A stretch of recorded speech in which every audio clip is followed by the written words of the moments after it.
সম্রাট শাহজাহান মসজিদে বসে আছে, এক ফকির ঘুরতেছে।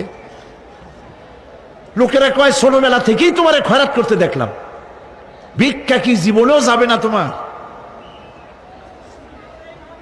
লোকটি বলছে আমি ভিক্ষা করবো স্যার, আমার উপায়টা কি?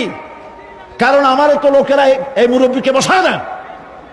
এই লোকটি আমি ভিক্ষা করা ছাড়া করবো কি? লোকেরা তো আমার 60 টাকা 50 টাকা 100 টাকা দেয় না, 4 আনা 5 আনা 1 টাকা এই আমার দেয়, এ দিয়ে আমি বড় লোক হবো কেমন? লোকটি বলছে আচ্ছা দেখো, তুমি তো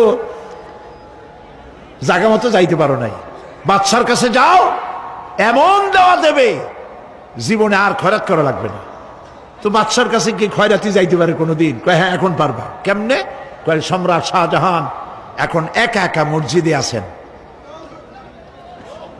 তখনকার এসব বাদশারা অনেকে নামাজি ছিলেন, দিনদার ছিলেন। ফকির দরজার কাছে দাঁড়াইয়া দেখতে পাচ্ছে কেউ নাই, দেহরক্ষীরা দূরে দূরে দাঁড়ানো। বাদশাহ মসজিদের ভেতরে বসে হাত তুলে ঝুলতেছে আর কাঁদতেছে, চোখের পানি দিয়া দাঁড়িয়ে ভিজে ভিজে পড়ছে। এই দৃশ্য অনেকক্ষণ দেখলো ফকির। কিছুক্ষণ পর সম্রাট শাহজাহান মসজিদ থেকে বেরিয়ে আসছে। ফকির বলছে আসসালামু আলাইকুম হুজুর। তিনি বললেন ওয়ালাইকুম আসসালাম, চলে গেল। বাদশা বলল আমার কাছে তো কেউ আইসা কিছু না চাইয়া তো যায় না, এরে দেখলাম খয়রাতির মতো কিছু চাইলো না, বেটা ভয় করলো নাকি? আমি এদিকে আসো। আসছে। ভয় পাইছো? কয় না ভয় পাইনি। তো কিছু যে চাইলে না? ফকির বলছে জাহাপানা সত্যিই কিছু চাইতে আসছিলাম, তারপর চাইলে না কেন?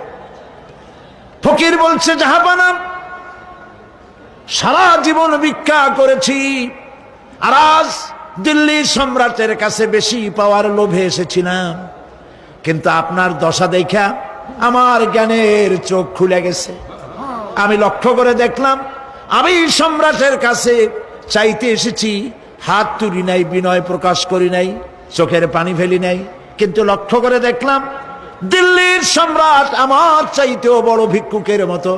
আবার কোন সম্রাটের কাছে হাত তুলে কান্দে?